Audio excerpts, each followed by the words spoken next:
Samuel P Huntington अपनी किताब the clash of civilisations में धर्म को सभ्यताओं के निर्धारण का सबसे प्रमुख कारण बताते हैं। और अगर समय के साथ इनके विकास की बात की जाए तो वे इनको 3 अलग अलग चरणों में बांटते हैं। सबसे पहला चरण बताते हैं कि दुनिया के अलग अलग हिस्सों में जो भी सभ्यताएं थीं उनमें आपस में कोई भी संपर्क नहीं था और एक सभ्यता के लोगों को दूसरे सभ्यता के लोगों से कोई भी आपत्ति नहीं थी, कोई भी टकराव नहीं था। और समय के साथ जब ये पहिया आगे घूमा तो फिर इन सभ्यताओं में आपस में व्यापार के नाम पर या अन्य माध्यमों से थोड़ा बहुत संपर्क हुआ। और इसका उदाहरण हम भारत में जो सिंधु और हड़प्पा सभ्यता है और मिस्र और मेसोपोटामिया की सभ्यता के रूप में हम देख सकते हैं, जहाँ पर दोनों सभ्यताओं के बीच में व्यापार होता था और थोड़ा बहुत संपर्क था। इससे ज़्यादा उनके बीच में कोई भी टकराव का उदाहरण हमें देखने को नहीं मिलता है। सभ्यताओं के विकास का तीसरा महत्वपूर्ण विकास का चरण इस्लाम के उदय के साथ शुरू होता है, यानी 7वीं और 8वीं सदी के बाद। इस्लाम के आगमन के साथ ही सभ्यताओं के बीच टकराव की शुरुआत हुई, जो अभी तक चला आ रहा है उनके अनुसार। एक और इतिहासकार हैं एडवर्ड गिब्बन, उनका उदाहरण भी यहाँ पर देना उल्लेखनीय होगा।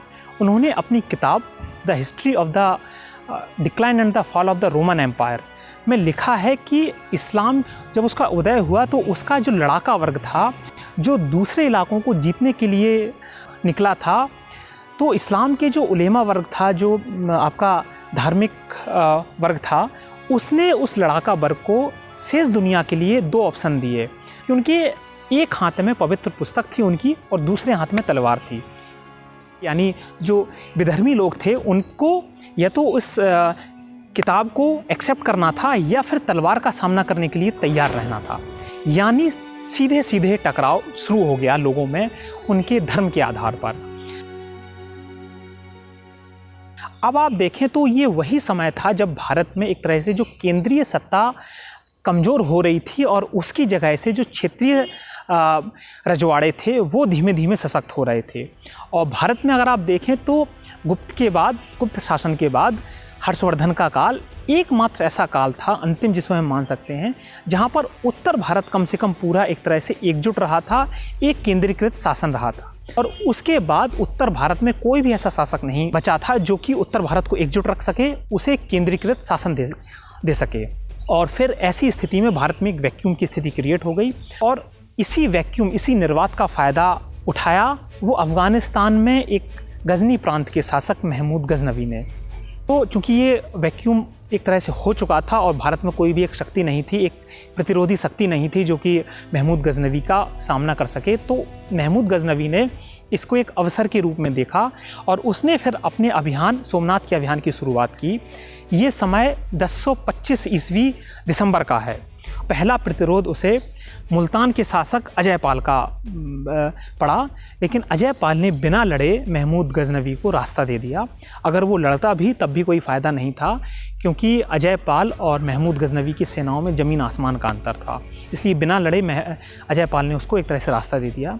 और फिर महमूद गजनवी रास्ते में छोटे मोटे शासक थे उनको हराते हुए बड़ी आसानी से सोमनाथ पहुंच गया। जनवरी 1026 ईस्वी की बात है।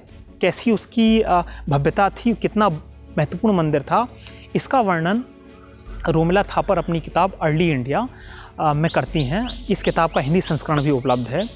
तो रोमिला थापर ने अपनी किताब में इस घटना का वर्णन, इस मंदिर का वर्णन, जो मध्यकालीन इतिहासकार थे जैसे अल-बरूनी महमूद गजनवी का एक तरह से दरबारी इतिहासकार आप मान सकते हैं, दरबारी विद्वान मान सकते हैं, वो था। तो उन वैसे इतिहासकारों का एक तरह से उदाहरण लेकर वो वर्णन किया है कि मंदिर कितना भव्य था। तो उसमें लिखा है कि पूरे भारत के लाखों श्रद्धालु चंद्र ग्रहण के दिन यहाँ पर आते थे और एक बहुत ही भव्य मेला लगता था। आप समझिए आज से 1000 साल पहले लाखों श्रद्धालु सोमनाथ के उस मंदिर पर जाते थे, कितना महत्वपूर्ण मंदिर वो रहा होगा। और चूँकि जो भारत में 12 ज्योतिर्लिंग हैं, उनमें सबसे महत्वपूर्ण इस ज्योतिर्लिंग को माना जाता है। तो कई तरह से हिंदुओं में सनातन जो धर्मी थे उनमें इस मंदिर की महत्वता बहुत ज़्यादा थी। तो सुल्तान मंदिर में पहुंचते हैं और पहले तो लगभग 50,000 लोग को मौत के घाट उतारा जाता है, जिसमें भीमदेव की सेनाएं भी थीं, मंदिर का पुजारी वर्ग भी था, पुरोहित वर्ग भी था, और जो भी लोग श्रद्धालु आए होंगे तो लगभग 50,000 लोग उसमें मारे गए।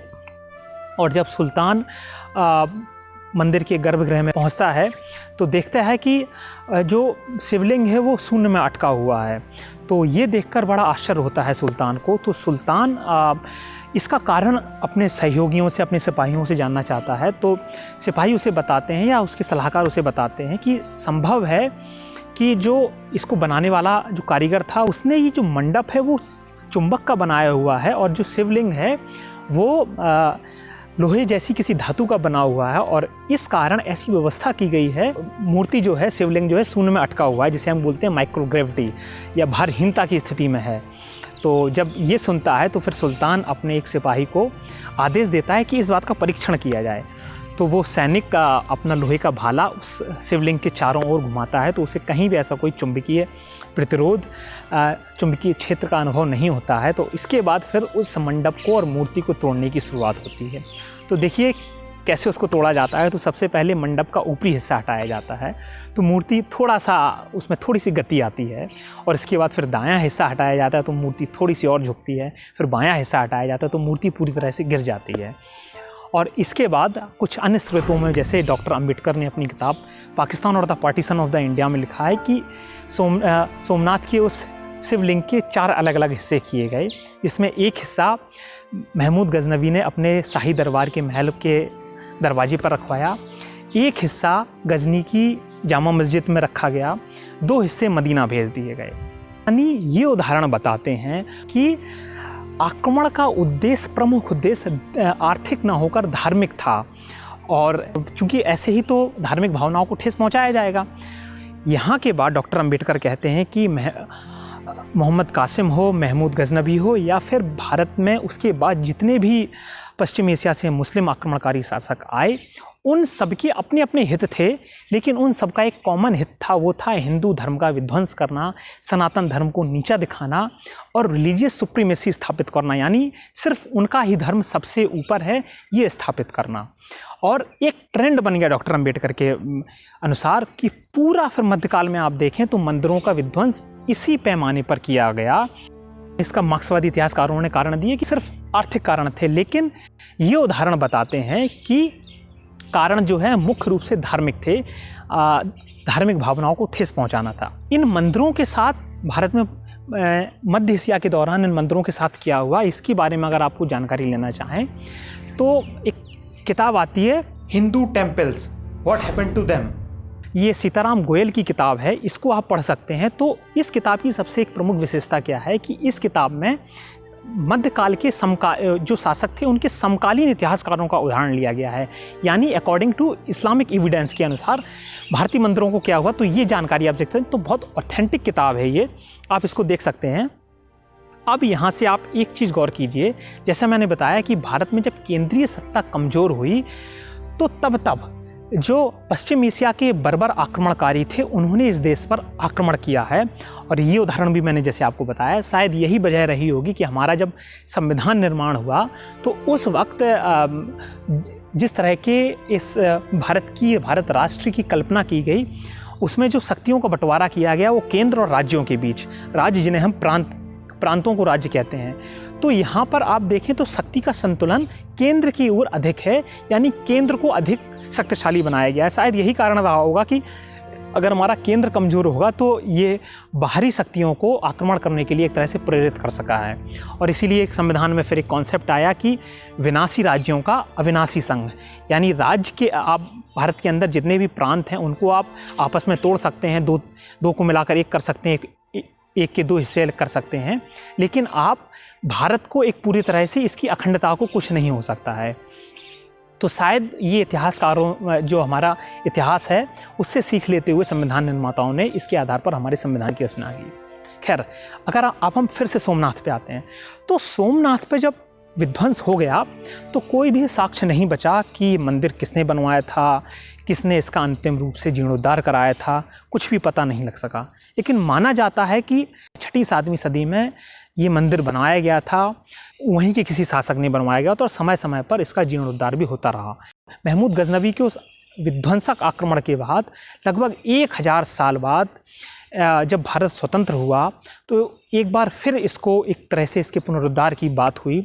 और सबसे पहला ये विचार सरदार पटेल साहब के मन में आया। सरदार पटेल साहब जो हमारे पहले गृह मंत्री थे, सबसे पहले ये 1947 में जूनागढ़ में एक मीटिंग में उनको ये विचार आया और फिर उन्होंने अपने सहयोगियों से ये बात की और फिर उनके साथ के.एम. मुंशी गुजरात के ही एक इलाके से आने वाले लोकसभा सांसद थे और पंडित नेहरू जी की पहली कैबिनेट में मंत्री भी थे। तो वे और सरदार पटेल साहब गांधी जी के पास इस विचार को लेकर जाते हैं। गांधी जी को भी ये आइडिया पसंद आया, लेकिन गांधी जी ने ये कहा कि आप ऐसा कीजिएगा कि इस मंदिर के निर्माण में सरकारी धन का इस्तेमाल मत कीजिएगा, आप इसमें लोगों से धन इकट्ठा कीजिए। तो ये विचार एक्सेप्ट कर लिया गया, स्वीकार कर लिया गया और फिर एक ट्रस्ट का निर्माण किया गया मंदिर निर्माण के लिए, जिसके सर्वे सर्वा के.एम. मुंशी साहब को बनाया गया। पंडित नेहरू को इस तरह की बात पता लगी तो वे एक तरह से मंदिर के पुनरुद्धार के इस तरह के पक्ष में नहीं थे।